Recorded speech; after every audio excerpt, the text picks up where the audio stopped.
Hi! For today's video, magluluto naman ako.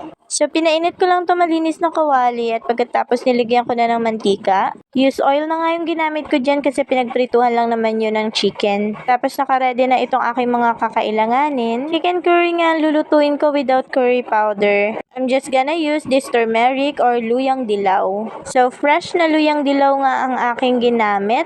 Antiseptic nga itong luyang dilaw kaya maganda sa ating katawan. At para malasang malasa, isang buong bawang ang aking inilagay. Then yung gamit ko dyan is sibuyas na Tagalog. 5 maliliit na sibuyas Tagalog. At dahil medyo pagod nga ako, ang nag-prepare at naghiwa nitong mga kakailanganin ko sa pagluluto ay yung kapatid ko si Bajoy. So there, nang mag-isa ko na yung luyang dilaw, sibuyas at bawang, inilagay ko na itong chicken. At para sa pampalasa, pampaalat, gagamit ako nitong patis. Mas masarap ang patis, may umami flavor kesa sa iodized salt. At na malagyan ko ng patis, lalagyan ko ito ng black powder pepper at saka konting magic sarap.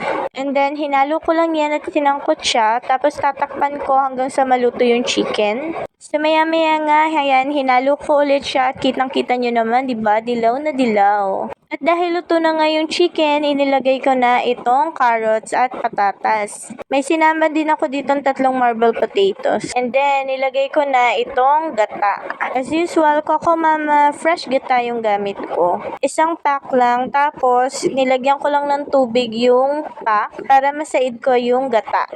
At nilagay ko na yung 3 siling green haba. Dahil nag-add ako ng gata at ng water, nagdagdag din ako syempre ng patis.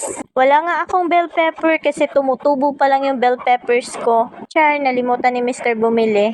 But it's okay. Ayan na, luto na ang aking chicken curry. So, yun lang guys. Kain po tayo. That's it for today's video. Thank you for watching. Bye!